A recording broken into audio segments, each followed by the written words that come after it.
One move update no one talks about, and I feel like everybody should talk about, is Cetitan. This Pokemon got a triple move update this season, getting buffed with all 3 moves basically, with Powder Snow doing more damage, and 2 news being added of the Icicle Spear as well as the Superpower, making this Pokemon way more interesting than a lot of people realize. Honestly, I do think this Pokemon is absolutely highly underrated currently. I would really recommend you to take a look at it. Like, really just take a look at this Pokemon.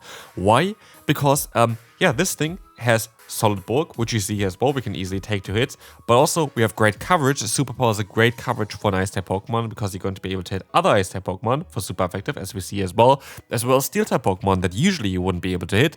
What can Superpower not hit? Flying-type Pokemon, which Ice-type Pokemon can hit. So, like, it's actually a really good combination together, those 2 moves, and then you're going to have, like, yeah, generally solid bulk. Like, solid bulk, solid fast move damage, solid energy generation, and solid charge moves. Like, one of them stab, one of them good coverage. Like, you have basically everything that you want with this team, and this Pokemon itself. Also, a Pokemon that I actually recently upgraded is the one that you see on the screen. I want to make a specific video towards Morpeko as well, but I will most likely wait until we have the new cup around, where this Pokemon is also going to be very strong. So it's Gold Cup. I will make also content towards, like, the top teams and whatever for this as well soon. I know with this season, it's going to be a bit more awkward with, like, there's no real rush to something. Like, everybody is going to be ranked 20 very soon, especially after having in the first weekend already this event where you have so many more sets to be doing.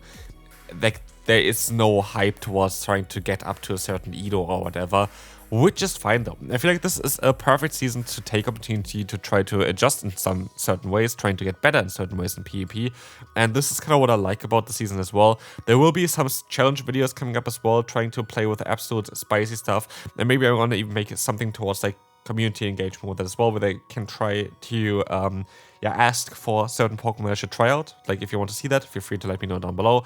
But anyway, we just saw Cetitan one-shotting an Aurorus with a Superpower. We saw the Jellicent getting the final shield here, which I'm totally happy with because I have still a very solid answer here in Morpeko.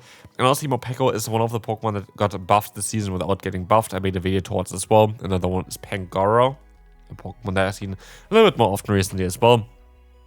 But yeah, let's take a look at the gameplay. Let's commentate here a little bit. We have the Empoyer in the lead. So, first things first, I kind of want to be a little bit more educational here as well. So, what do I think here? I think that I have a great lead matchup. I think that my Pokemon in the back also have good coverage. And I think against an Altari, I should very likely go into an Ice-type Pokemon, right? And as they got a little bit of an energy advantage as we were stuck in the Hexes, I'm able to use a shield here, get another charge move against them, and knock them out with that. But here is the benefit of Cetitan. With the move update change, we have access to Superpower. Does the opponent know about it, is my question next. They do not, and Cetitan just knocks them out, and we get out the opponent's Gourgeist, a Pokemon that does not enjoy the matchup here against Jellicent too much when Jellicent has that much energy. The Shadow Ball coming through here, they have to kind of hope that this is going to be a bait. It is not, and with that, we are going to be able to win on the spot, and we can move on to the next opponent. So, Shadow Scissor, what do you think here? We got to have here a Pokemon where Cetitan is going to be alright when you have energy, but without energy, it's a horrible matchup. And so I have to stay in the lead matchup, but they sub on to this Wireless. This allows me now to, of course, align my Pokemon correctly. By the way, look at this. As Wireless gets incredibly fast onto the Dark Pulse. I still have to get used to the Dragon Breath timing from the last season. Like, this is super fast. It's like mind-blowing fast. But as you can see as well, there's going to be now the Jellicent coming in against us. That is going to be a tough matchup for us to win. We have still energy on our own Jellicent. We are going to be able to leave here with a Superpower start, which is kind of cool. Because, again, here, Superpower is going to be enough to knock out the opponent's Scissor with that, which is going to be great. Against Jellicent here, I decided to go for the bait, which works out perfectly as I go for another move. Let's see if they're going to utilize another shield here against us. They decide to do that, and so they shield up 2 serves, which is perfect for us. The issue is, they have a bit of an energy advantage, but what I know here as well is that if I can knock them out, I win the battle kind of straight away. And so I can use a shield here. I am fine with that, and I can overfarm by a tiny bit, but I'm just going to go for the charge move now. Why? Because now Scissor is going to be forced to either throw, or they're going to go down directly from my move. If they have like some energy here still, they have to throw quite early, which they don't, and so they're going to go down from a new move here. Otherwise, I still had the Superpower in the back in order to win the battle. And so, this is kind of how you secure the endgame. And so we're going to face now off against a very bad lead. I want to stop it straight away. I kind of tapped a little bit above the Morpeko. That was my fault. And honestly, I think I should be better analyzing all of those battles like this. I've never really, like, I always kind of try to commentate for used to just like commentate the battles itself. But I think a bit more the thought process on why I do stuff would most likely help people out a bit more than what I did before. Never really thought about it, but I heard about, I asked recently also what kind of content you want to see, and a little bit more educational content was what I was asked. Because I think it's a best season kind of for you to currently learn. This is kind of the way to go. I guess it's going to be also the way to go forward for my channel. So, what we have here now is we had the lead that was bad, my Diana. We have here the Florges, which is bad as well for me at the position that I'm in. But I kind of need to get some extra energy. And of course, I need to mess a Titan in order to win this. And as you can see here, we have the absolute perfect health counter against us, to the point that there is basically or practically zero way of us winning this battle. And that is fine. This is absolutely fine. And this is something that a lot of people have to accept. A team is not bad if it gets hardwalled like once or twice or whatever in, I don't know, like, let's say if you get hardwalled twice in 10 sets, that doesn't mean that the team is bad. If it happens a little bit more often than this, then you maybe should change your team. But stuff like this is going to happen. There are going to be battles on both sides, by the way, where you're just going to get hardwalled. Here's one big issue actually for this team. It's going to be this Pokemon, the Drapion. In hindsight, maybe I should have actually went to my Cetitan, because the Titan has a bit more bulk than the Morpeko has, and this would have allowed me to, yeah, maybe win this in 2 shields then, directly. Yeah, I know I'm not going to win this in 2 shields, but I know that I got the debuff onto them, and this could allow me now to win with my Cetitan. Why did I actually swap out into my Morpeko? It has a different reason. Can you guess it? It is because we saw the Golurk in the lead. And so I kind of want to utilize the Pokemon where I know, okay, I'm going to get a little bit out of this Pokemon at this specific point in time. Instead of being like, yeah, okay, maybe hopefully there's going to be another Pokemon in the back where Morpeko would have been good against. But I don't know that yet. And so that is kind of why I decided to play it the way I played it. The opponent decided to use a shield here. That's fine by me. I can use a shield as well. It's going to be a Shadow Punch. It's all they need to really knock me out. But I can now even go ahead and go for 2 fast boosts. This is, by the way, a very smart play for me, because it allows me to get more energy without taking extra damage. And in comes here the Gust Load, and with this, we know already that the, that our Cetitan here is going to put them into range for 1 Surf. And this is all we need. We're going to be able to win this battle, guaranteed. And Cetitan, again, showcasing why it's so good. Like, Cetitan is a really good Pokemon in the current meta. I love this Pokemon. It was honestly one of the best Pokemon I've played so far. And this is kind of wild, because nobody's really copying onto that. Leo here, like so many other Ice-type Pokemon, Abamasno, all of those got buffed, but honestly, Cetitan has a lot of unique play to it. Mainly also because it is seemingly quite bulky, and that is kind of a good thing to have. And here, we're going to have the Gast on the lead. Of course, we kind of are forced to stay in. In comes the Scissor. And I can go for the Surf. I try to force a shield early on and swap out now into my Morpeko. And I will see here that I was just going to use a shield. I was just going to use a shield. I resist the fast move. I know there's a Gastron in the back, but I kind of want to just get rid of the Scissor. I think that's going to be benefiting me a little bit more here in the long run, because again, I have this Titan in the back. I really kind of need to keep my Titan away from Scissors, unless the Titan has energy. Where the hell is my shield going? There we go. And the swap out into the Gaston, very smart play. Now they're going to knock me out. Now I'm a little bit of a tough spot here. Like, how am I going to deal with this? How am I going to deal with it? I can go into my Titan. I can get an energy advantage, but the opponent actually goes for a charge move earlier. This is going to be a body slam. I expected them to go up to the water move, but they didn't. And so I can try to catch the move here now onto my Jellicent, which works out perfectly. Body slam is barely going to do a little bit of damage there. Like, really just doesn't do anything. And in comes the Oranguru. And now we're in a bit of a tough spot. Why? Because Oranguru is going to be able to resist our Ghost type damage, which is awkward, and so I'm forced to go for a Surf. Luckily, I still reach another one. The issue is, there's still the Scissor in the back, but we have the Titan with energy. Titan should win the Pitta here, and it does. It's going to be able to knock out the Oranguru, which is amazing. And now, with that, we are going to be able to also go for the Superpower. This is going to allow us to get a lot of damage onto them, to the point that we can knock them out straight away, and Titan yet again, showcasing why it's so strong. So, like, I think it kind of showcases on why this is such a good Pokemon.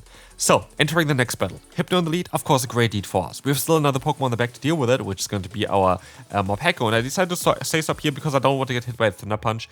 This is going to be, you know, the Thunder Punch. It's going to be resisted, that's fine. But they're going to go into the Gourgeist. And that is not a bad matchup, because I actually have so much energy on my Morpeko that I know that I definitely get to at least here one Aura Wheel, which is going to boost my attack straight away. And if you think, why did I not go straight for the Psychic Fangs, it's going to be a neutral hit. Aurelial does way more damage, and I know that now at this point I have to go for the Psychic Fangs because I know they're going to use a shield here. They know they want to kind of align themselves, I want to get the energy. And so with me going for the bait here, I can go for another bait, and now I'm at +1 and the opponent is at -1. So this is going to do still some solid damage. Not enough to knock them out, but look at this, Cetitan. One more fast move is going to knock them out, even though they had all the energy stored. In comes Hypno. I would be able to take a hit, but I didn't want to take a potential Fire Punch. That's why I decided to use a shield. It's going to be Thunder Punch. I can overfarm by quite a bit, get a bit of more damage in against them. I'm not sure if this is going to be enough here, because Icicle Spear is not the strongest move. It is not, and they swap out at the same time that I swap out. And this is really unfortunate, because if I stayed in there, of course, like, same time, neither of us knew what the opponent wanted to do, like, either player wanted to do. But if I would have stayed in, I would have outspent that Greninja and one-shot with a superpower. And again, it kind of showcases on the potential of Cetitan.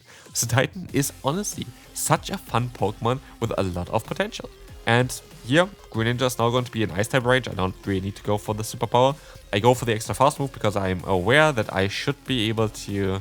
Okay, it's not going to work out because I need kind of to get up to another move here against the opponent. And I honestly only lose this battle because I stopped out at the same time and then the opponent stopped out, and the opponent has a random ass Pokemon there, but yeah, it is what it is. We're going to move on here against a Mangano, which is an amazing lead. I decided not to go for the timing. Why? Because if you go for timing, sometimes the opponent tries to catch in something like this, and so I'm just going to go straight for when I can get to it in order to avoid the opponent getting too many debuffs onto me before I can hit them with the Surf. And that's exactly what I'm going to do here. Surf is coming through, it's going to get the shield. They're going to be able to still get to another debuffing move here. In the Rock Tomb, I'm going to use a shield this time around though, and the opponent is swapping out now into the Ferrothorn, letting me get up to another Surf, which is going to be great for later on. And I'm going to be, utilizing a shield here. It is going to be the opponent's Power Whip, and I am kind of forced now to let this move go because I don't have a shield anymore. But I know as well at this point they don't have Flash Cannon. Flash Cannon will one-shot me, of course, because it's a Steel type move. But this is not going to do enough to knock me out here, not even close. The Superpower, though, on the other hand, is going to put them perfectly into farm down range, allowing me to leave here with 2 moves stored. They go into their own Pokemon here, to their Mangano, that I can knock out with a Surf. And now we have 3 vs 1 situation. They have the Hypno coming in. The Hypno still has to even take a Shadow Ball. And I don't even think that my Morpeko is going to ever see here today's light there, because I'm going to be able to I would have been able to go for the Superpower BM there as well, but I don't. I'm just going to go for the safe play and knock them out. I would have won it no matter what in whichever universe. This is nowhere that I go lose this battle. But I'm not sure if I can say the same about this battle, because the opponent makes a great catch, and honestly, that's silly by me. That's a mistake by me. And again, I should be a little bit more composed there, because it's quite easy to catch this move here if they expect me to go for the Surf straight away. And so, as they call it on their Dragon type, they're going to see that I'm going to have an Ice type now, and I can just utilize the shield as well. I don't think that the opponent's shield made sense there, because at the end of the day, they just give me energy here now. They just give me energy, give me a ton of energy.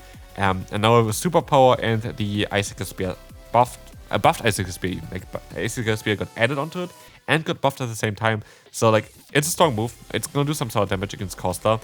It's not going to be our savior though. It's not going to be able to knock them out straight away or anything like this.